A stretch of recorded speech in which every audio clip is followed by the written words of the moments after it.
Let's pay homage to the lineage gurus, homage to the Venerable monk Liao Ming, homage to Master Sakya Cheng, homage to His Holiness the 16th Karmapa, and homage to Master Dubten Dorji.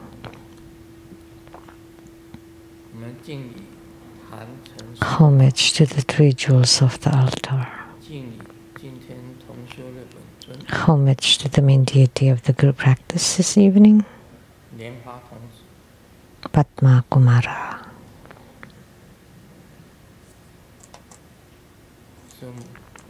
Sumo, Tanzen Katso, Dubten Siddhi, Dubten Kama, all Dharma masters, Dharma lecturers, Dharma teachers, Dharma instructors, Dharma teaching assistants, temple and center directors, and all disciples present here and over the internet. Good evening, everyone. How do you do?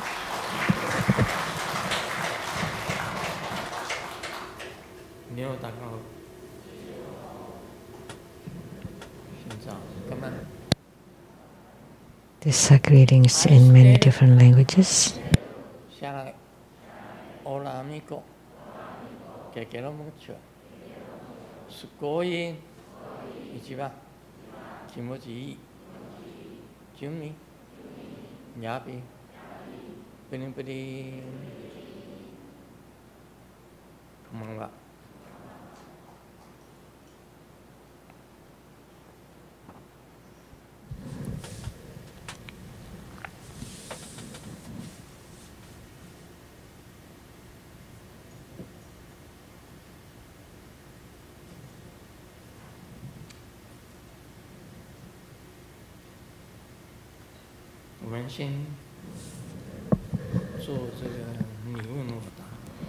Now let's do the Q&A.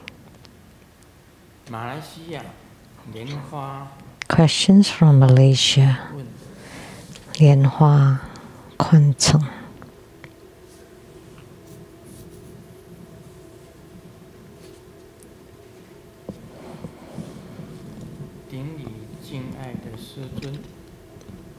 Homage to the beloved Grandmaster. May I ask Grandmaster, a reincarnated Buddha Mother, Dakini, or Celestial Maiden,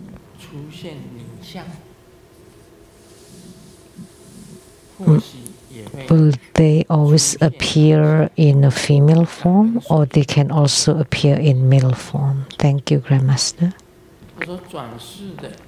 So the reincarnation of Buddha Mother, Dakini, or goddesses must always be in female form, or they can also be in male form. So the form of a male or female,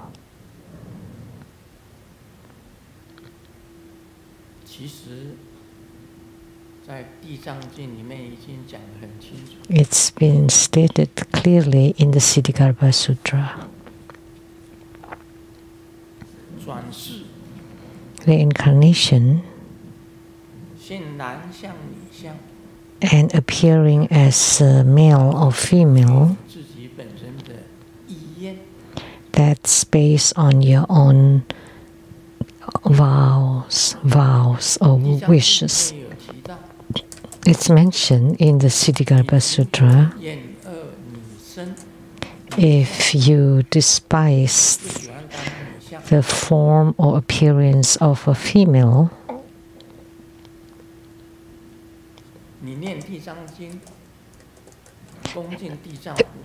and then you chant the Siddhigarbha Sutra and worship Siddhigarbha Bodhisattva,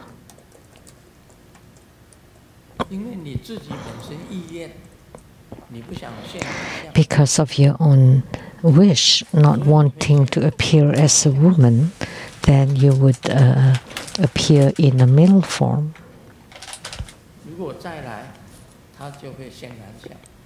So when they are reincarnated, because of their own wish, they would appear in a male form. If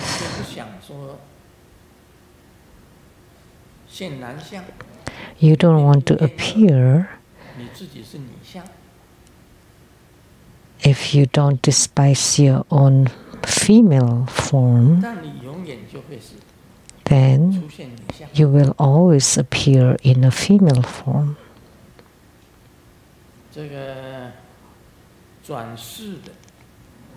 So reincarnations, if you don't want to be in a female form, then you can be in a male form. But if you don't mind being in a female form, then by chanting the Siddhigarbha Sutra, your reincarnation can be a queen or a princess.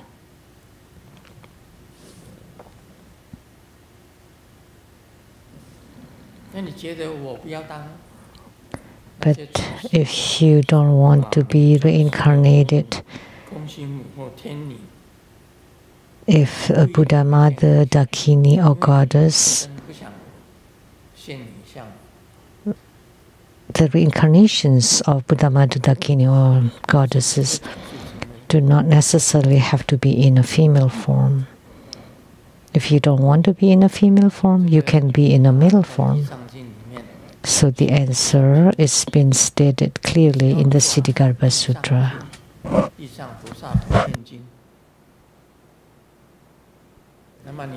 So if you turn the Siddhigarbha Sutra and if you become a male, then you would be very handsome, tall, and big. And being born in a rich family. But if you like to be in a female form and incarnated as a human, then you can become a queen or a princess. And then your appearance would be like a goddess. It's stated in the Siddhigarbha Sutra, the form or appearance of a male or female.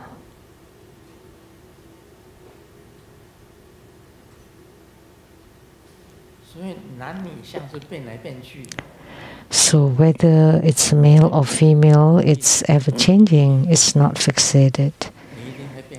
That you have to be a male or you have to be a female. Like the reincarnation of a Buddha Mother, of a Dakini or Goddess.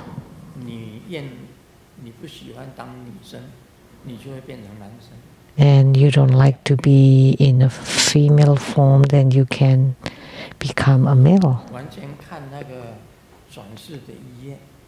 So it depends on your own wish when you're being reincarnated. It's determined by your own wish. If you like to be a female, then you become a female. If you like to be a man, then you're a man.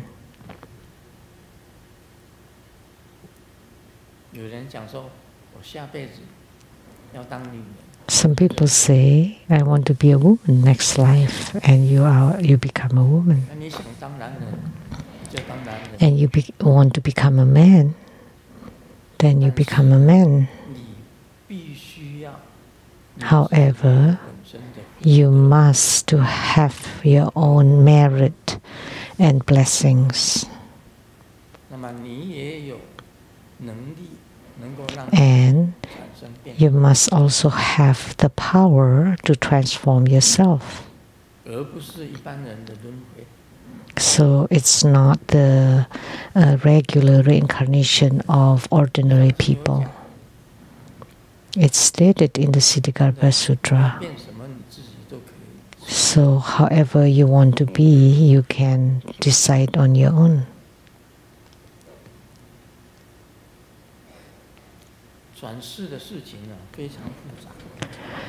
So the matter of reincarnations is very complex and complicated, cannot be covered just by a few words.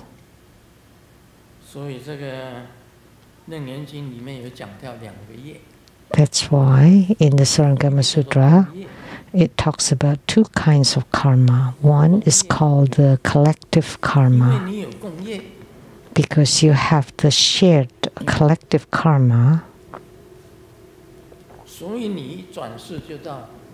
That's why when you're reincarnated, you're born in Palestine, because you have the shared collective karma. Then you would be reincarnated in Ukraine. The war zones these days, those are called the collective karma or collective shared karma. Whichever country you're being reincarnated. And the other kind of karma is the individual karma.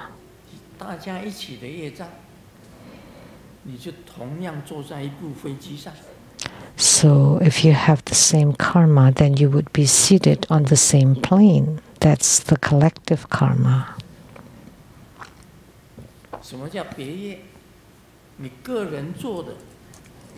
And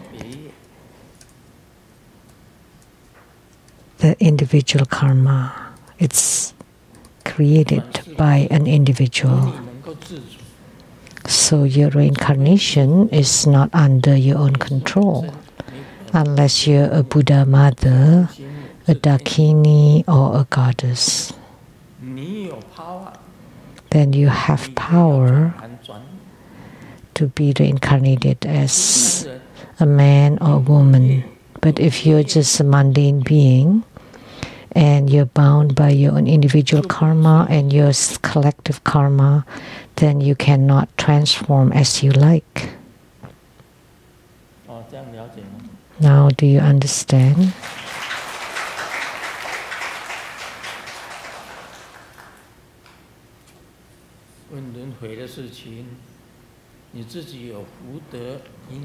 So that's a question about reincarnation. If you have blessings and merits and affinities, then you would be born into a place that is blessed. But if you don't have enough blessings and merits, then you would be reborn in a lowly place or affinities. Then you would be reincarnated in the poor parts of Africa. That when you're born, you have no clothes. All the kids are poor, without food or shelter. They live in grass huts and live a poor life. But if you have merits, blessings, and affinities, then you will be born in rather prosperous countries.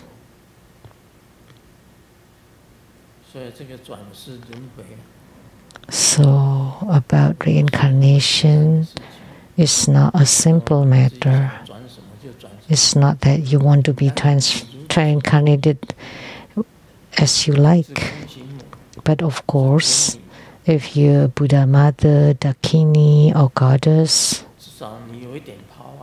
at least you have some power. Then you can be reincarnated or transform into what you wish.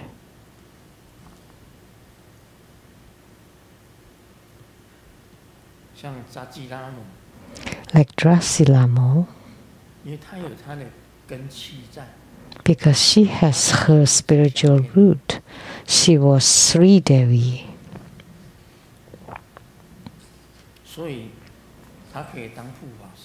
Therefore, she can be a protector. And she has power to help humans to make them rich. That's why she's also a wealth deity.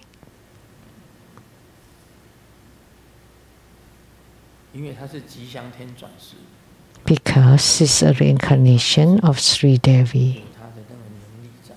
So that's why she has that ability.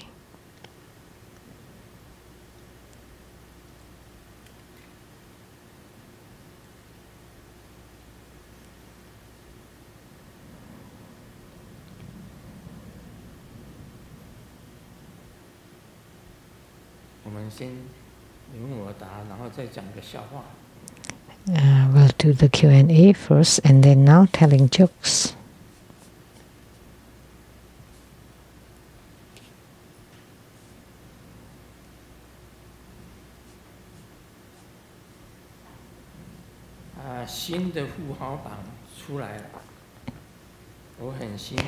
The new list of rich men is out, and after working so hard for so many years, I have some success, and my assets is 1 billion less from Jack Ma. Jack Ma is 2,700 billions, and mine is 2,700. Just less a billion. The billion.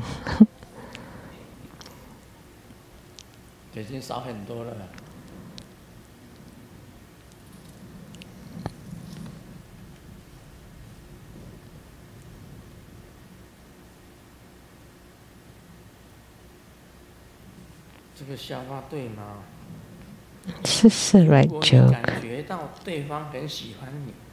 If you find they really like you, 90% of the time is wrong. And if you feel they dislike you, then 90% is correct. Is that true?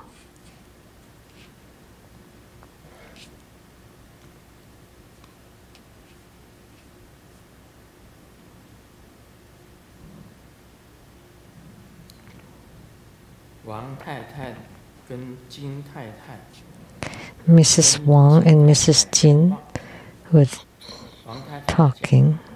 Mrs. Wang said, young people nowadays are getting worse and worse. 16 or 17-year-old, and they already do bad things. And Mrs. Jin said, not necessarily. I find the younger generations are abiding more and more by the rules. What do you mean? And she continued, 20 years ago,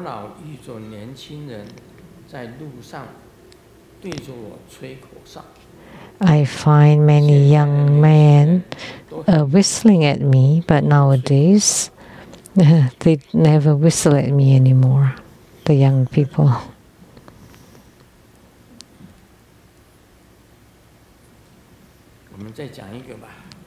Okay, let's share one more joke.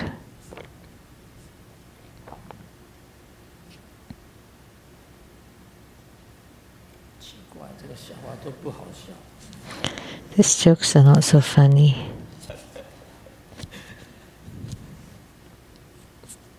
The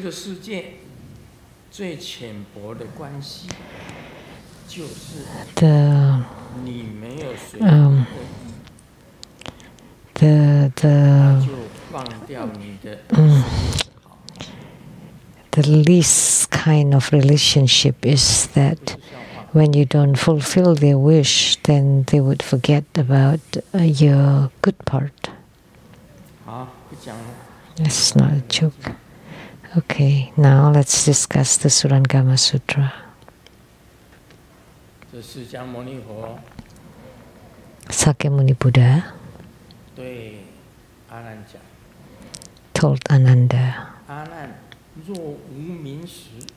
Ananda, if the absence of light is called not seeing, then you should not be able to see darkness. But if you can see darkness, though there is no light, how can it be said there is no seeing?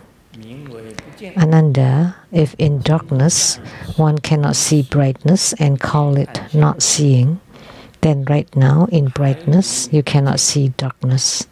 Should this be also called not seeing? In this way, both states would be called not seeing. Furthermore, if the two, brightness and darkness, displease each other, it is not that your seeing nature temporarily ceases in between.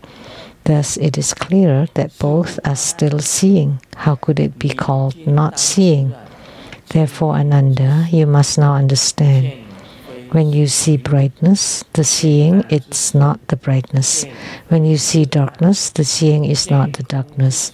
When you see emptiness, the seeing is not the emptiness. When you see obstruction, the seeing is not the obstruction. Accomplishing the four meanings. Furthermore, you should understand, when seeing perceives seeing, the seeing is no longer ordinary seeing. True seeing transcends the act of seeing. It cannot be grasped by seeing itself. How can you speak of it in terms of causation, spontaneity, or composite phenomena? You, the Sravakas, are narrow-minded and shallow in wisdom, unable to penetrate the pure and ultimate reality. Now I admonish you, reflect thoroughly upon this. Do not grow weary or negligent on the wondrous path to enlightenment.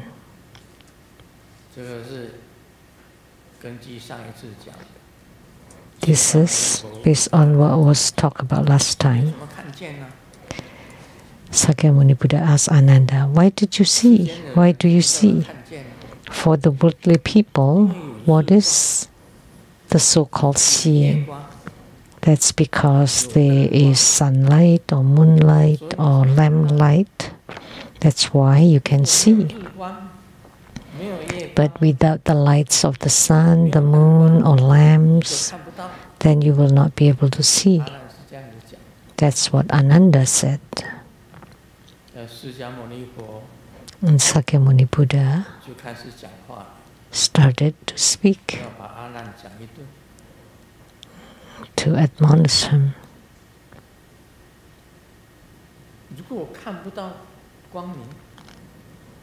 If you can't see the light, that's not seeing. When you can't see, then you should not be able to see darkness too. You should not be able to see darkness either. When you see darkness, you cannot see brightness. And that is also not called not seeing. Why? Because when you see darkness, you don't see brightness.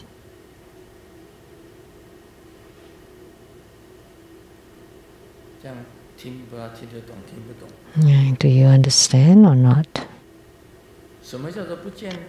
So what is not seeing? Because there is no light. Is that really not seeing? Because even without light, you can see darkness. But when you see darkness, you cannot see brightness. So what is not seeing?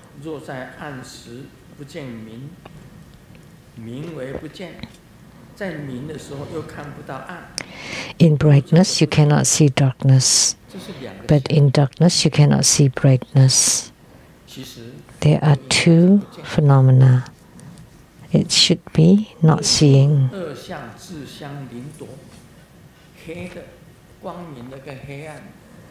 So, if the brightness and darkness mix with each other,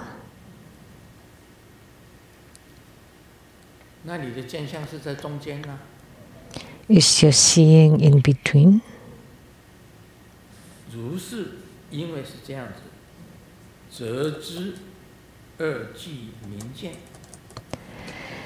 So, but it is clear that both are still seeing. How could it be called not seeing?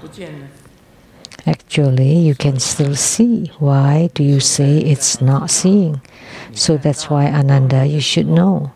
When you see brightness, the seeing is not the brightness. When you see darkness, the seeing is not the darkness. When you see emptiness, the seeing is not the emptiness. When you see obstruction, the seeing is not the obstruction.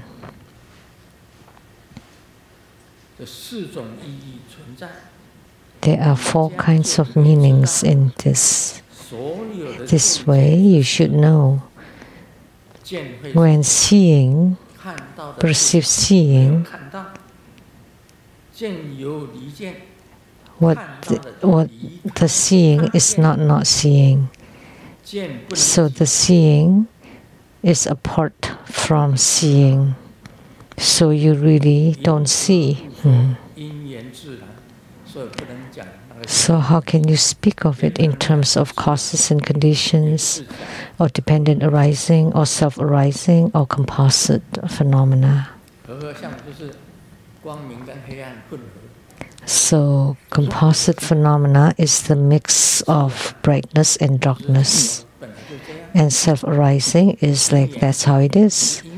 And dependent arising is because you see brightness, that's why you cannot see darkness. And you see darkness, you cannot see brightness.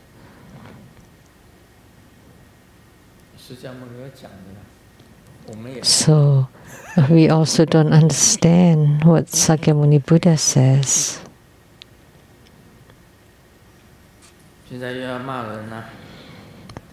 Now he's reprimanding. He said, Ananda, how can you speak of it in terms of dependent arising, self-arising, or composite phenomena? So you can't say that the wondrous luminous true mind is dependent arising, self-arising, or composite phenomena.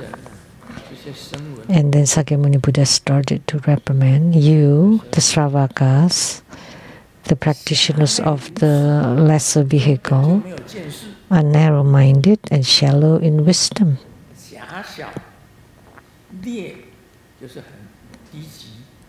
Are lowly.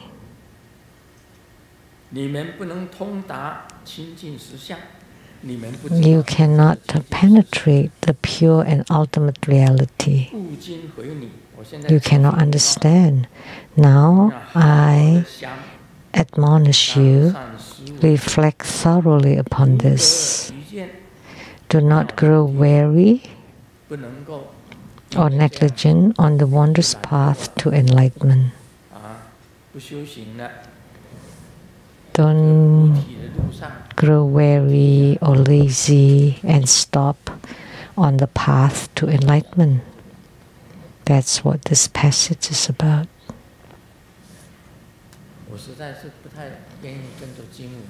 I really don't like to follow the sutra text, but I have to.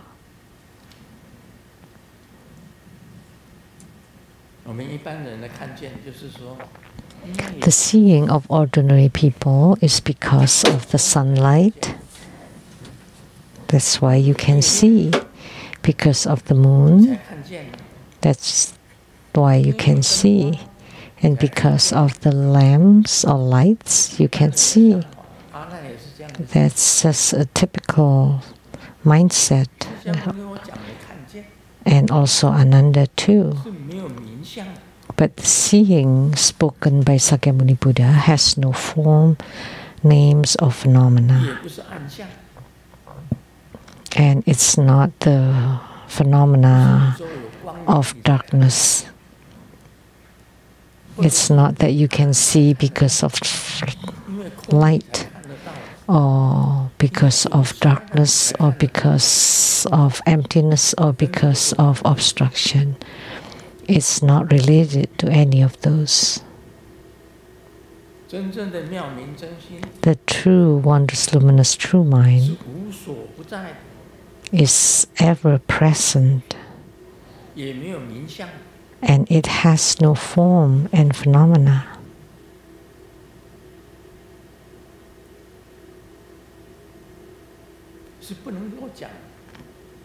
It cannot be put into words.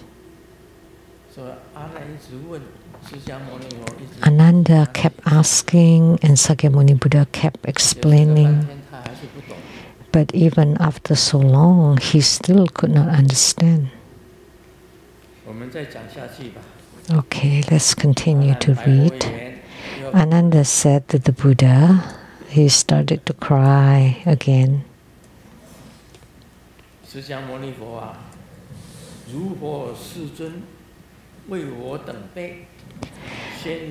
Sakyamuni Buddha, as the Buddha has taught us about causes and conditions, as well as self-existing nature, and about compounded and uncompounded phenomena, my mind remained unenlightened.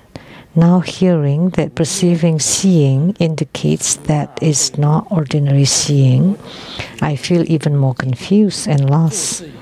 So I earnestly beseech your great compassion to bestow upon us the eye of wisdom and reveal to us the luminous purity of the enlightened mind. Having said this, he bowed with tears of reverence, ready to receive the sacred teachings. So Ananda told Sakyamuni Buddha, like us, Sravakas, when we talk about causes and conditions, that's not right. And when we say it's self-arising, that's not right either. Talking about compounded phenomena, it's not right.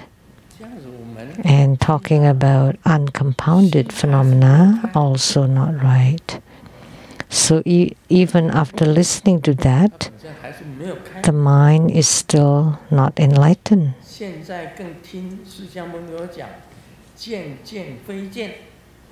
And now, hearing Sakyamuni Buddha talking about seeing, perceiving seeing is not seeing.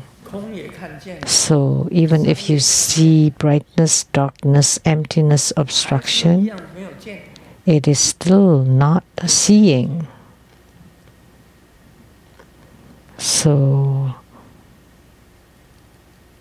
perceiving seeing is not seeing. Now that adds to the confusion even more.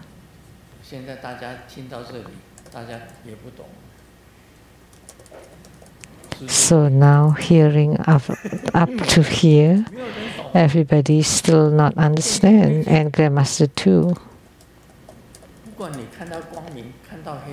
So seeing is not seeing. So whether you see brightness, darkness, the sky or the walls, you have seen all this, but actually you still have not seen.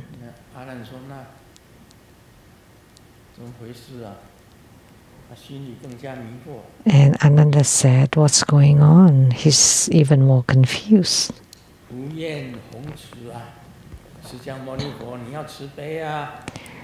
So Sakyamuni Buddha, please grant us your compassion and bestow upon us the wisdom eyes and teach us so that we can have a pure heart and mind and truly attain the wondrous luminous true mind. After saying this, Ananda wept with tears, bowed with reverence, and wished that Sakyamuni Buddha would give teaching so that we can be enlightened right away. That's what this piece means. question and answer.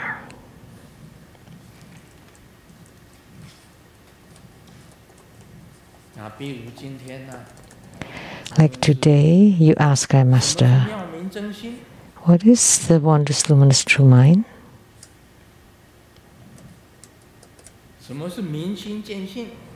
What is the true understanding of the mind and seeing the Buddha nature?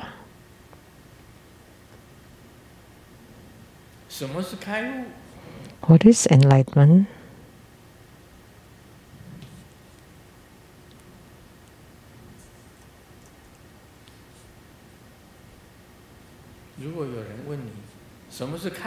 If someone asks you, what is enlightenment? What is the wondrous luminous true mind?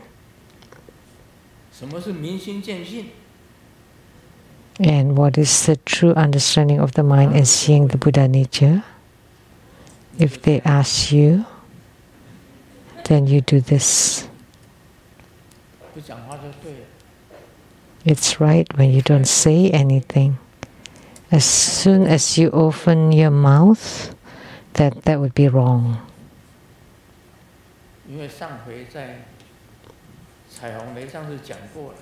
Because I've said it at the Rainbow Temple. Because this thing is independent of all forms and phenomena.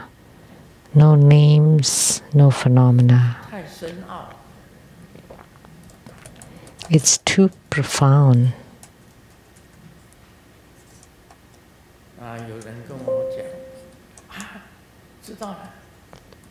And someone told me, I know, that's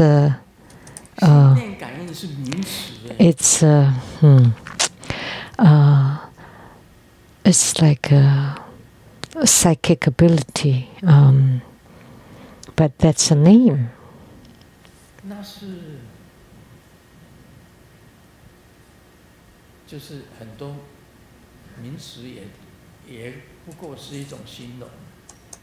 Those are all just name, like Anuttaraya Samyak Sambodhi.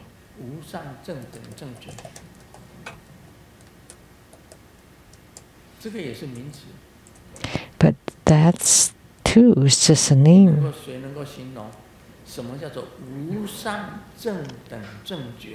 Anyone can describe the Anuttara Samyak Sambodhi. Anyone knows what is the unexcelled right equality and right realization.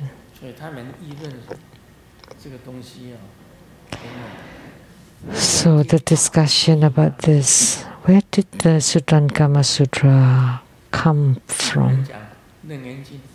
Some people say that Surangama Sutra came from the Tantric Buddhism division. Why? Because there is because of the Surangama mantra. And some people say it's from the 3 treatise school because they kept discussing. That belongs to the 12 doors, the treatise to 12 doors to the middle way, and 100 treatises. Those are the 3 treatises schools. And some people say, no, it is Yogacara. It talks about consciousness. So consciousness only school. The eyes, ears, nose, tongue, body, and mind. And the deepest. And then deeper.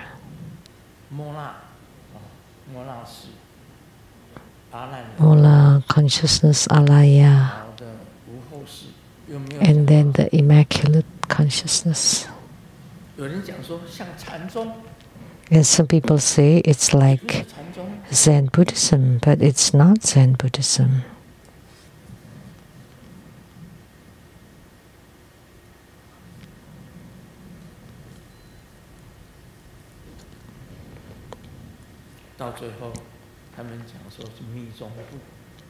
And lastly, they say it comes from the Tantric Buddhist school because of the Surangama mantra.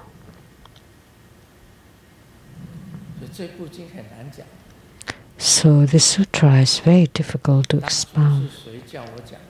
So who asked me to expound on this sutra?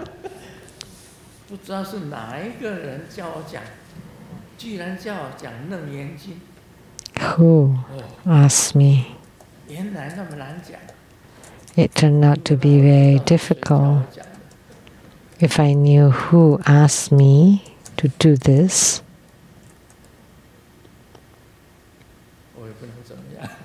and there's nothing I can do anyway. I cannot cast a spell on her. But thinking about it, it's myself who wanted to talk about it.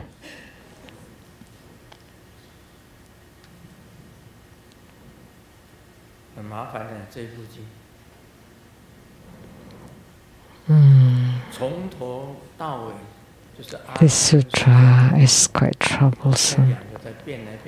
From the beginning to the end, it's just a discussion of Ananda and Sakyamuni Buddha discussing the wondrous luminous true mind, about the Anuttara Sambodhi, discussing enlightenment and the unexcelled right equality and right realization.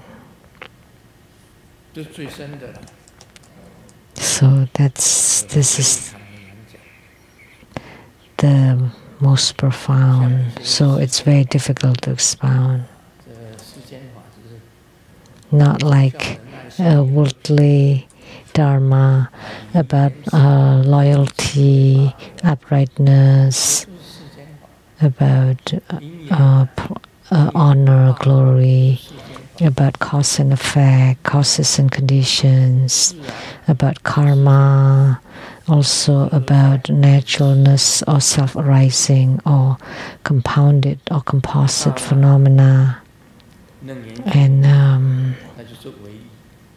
but in Surangama Sutra it talks about one and only. There is no others, no second ones, no others, just one. And this one has no forms, no names, no phenomena.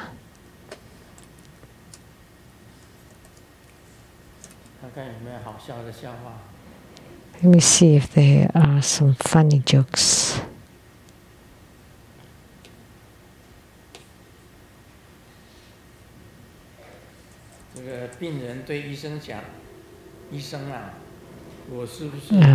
The patient told the doctor, "Doctor, am I getting a depression?" And the doctor said, "No. That's a normal attitude or normal situation from regular work." Is that the case? Not necessarily. Some illnesses, depression is an illness, and OCD is also an illness.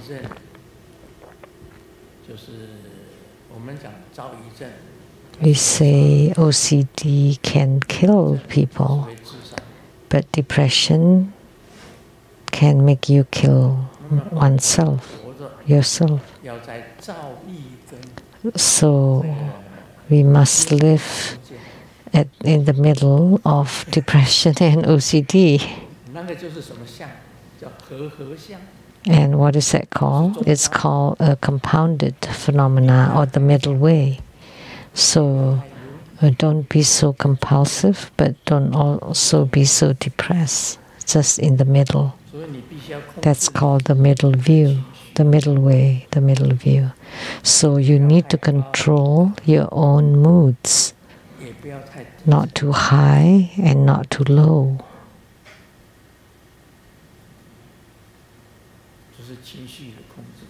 So controlling your own moods.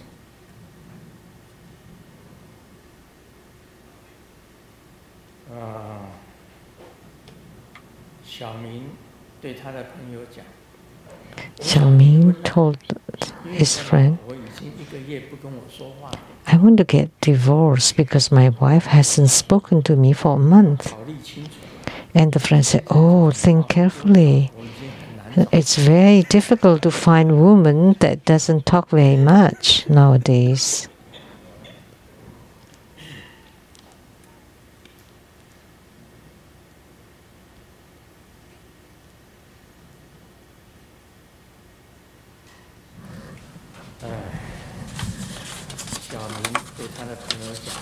Xiaoming told his friend, when you buy furniture, you need to buy the best kind of sofa. And the friend asked, why?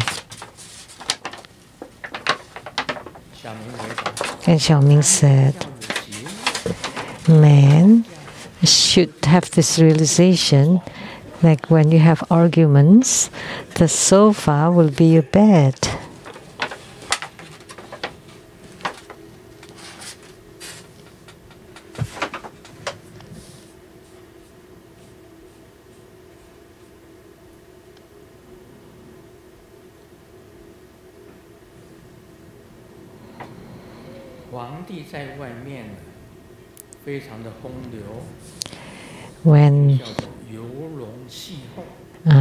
When the emperor is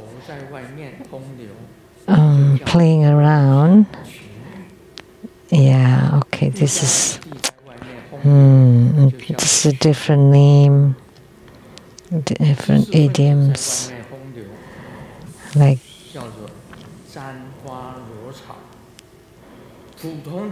if an emperor being a womanizer,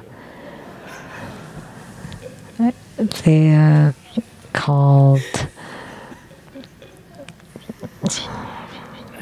really nicely, you know, but if it's for commoner, then it would be called really differently. Those are all worldly dharma, related to the world.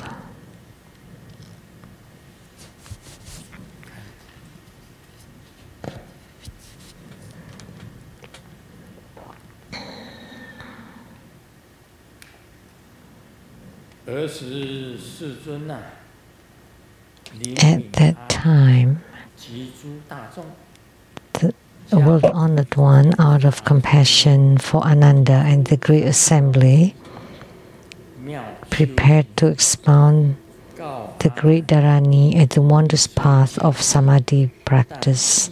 He said to Ananda, although you have strong memory and have heard much, your mind has not yet penetrated the subtle contemplative illumination of samatha. Now listen attentively. I will explain clearly to you, so that you and all future beings still bound by defilements may attain the fruit of Bodhi. Ananda, all sentient beings transmigrate through the cycle of existence due to two inverted and deluded views which arise in the moment and propel the wheel of karma. What are these two views? First, the deluded view arising from individual karma, and second, the deluded view shared collectively by beings. So, we talked about reincarnation earlier. So, at this time, Sakyamuni Buddha was very compassionate to Ananda and the great assembly. So prepared to expound the great Dharani. What is Dharani? It's mantra. So the Drasilamu's mantra.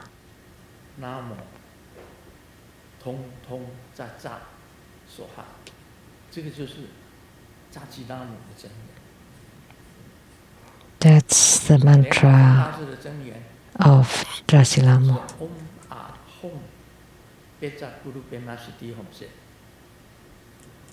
Guru Padmasambhava's mantra, or true words.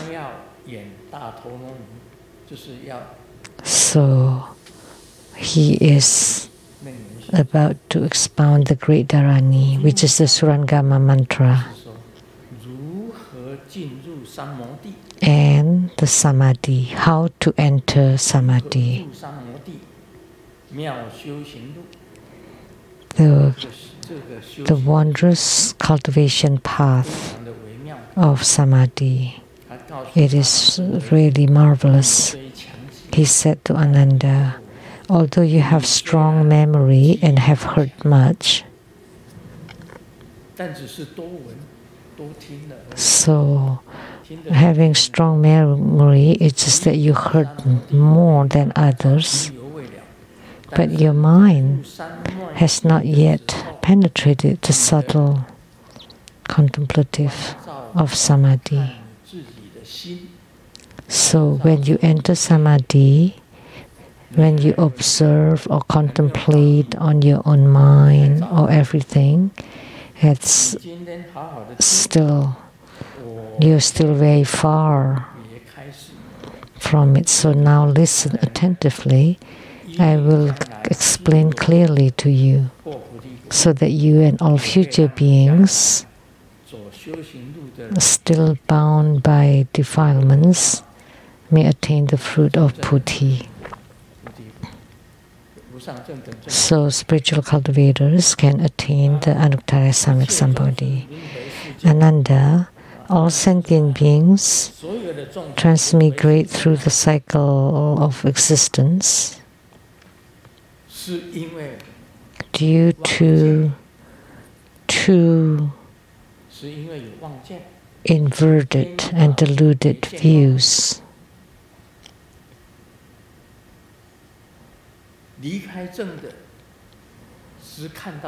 That's a part of the right views. So all incorrect views, it's different from the right views. That's why they are called deluded views. So worldly people are inverted and deluded, and they don't have the right view, which arise in the moment and propel the wheel of karma. And because you have inverted views, you have inverted thoughts, and then you created wrong acts, and then you create karma, and then you have reincarnations. Like I said, there are two kinds. One is arising from individual karma, and second is shared collectively by beings.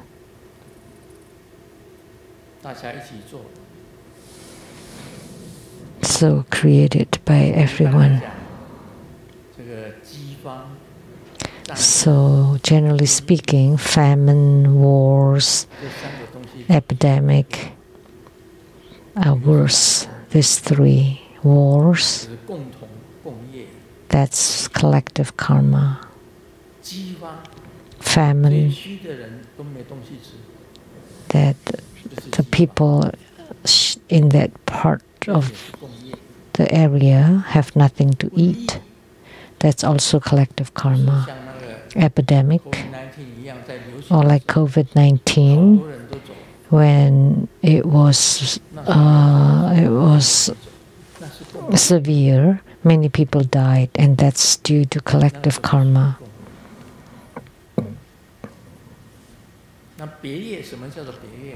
And what is the individual karma? Karma created by the individuals. That's individual karma.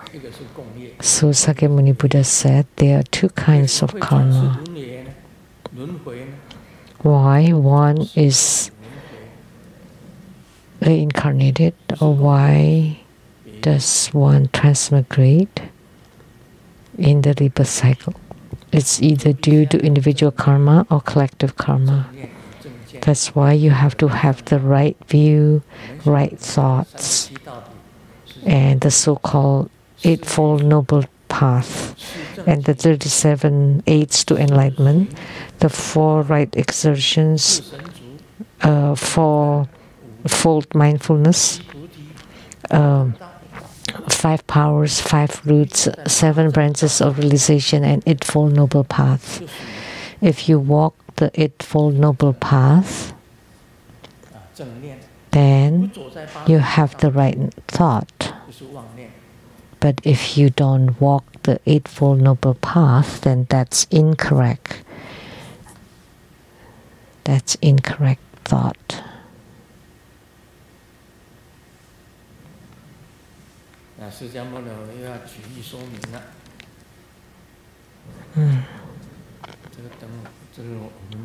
We will continue next time.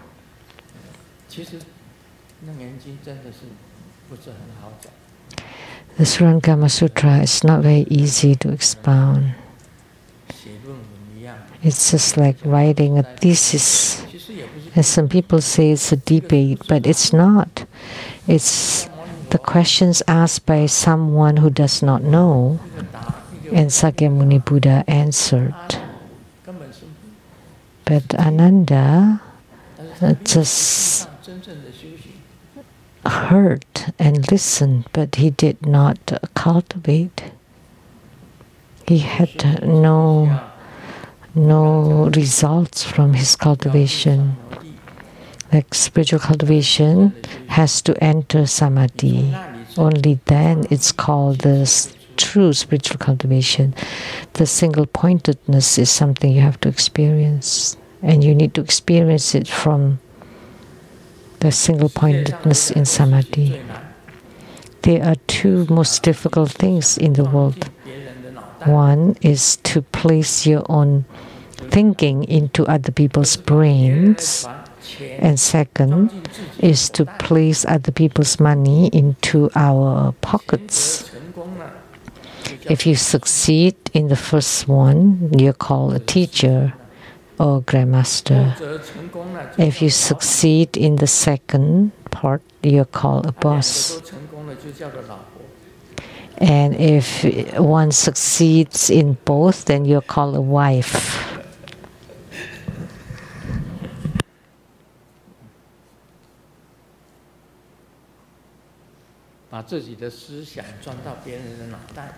To place your own thinking into other people's brains and to place other people's money into your own pocket. And then if they succeed in both, they're called wives.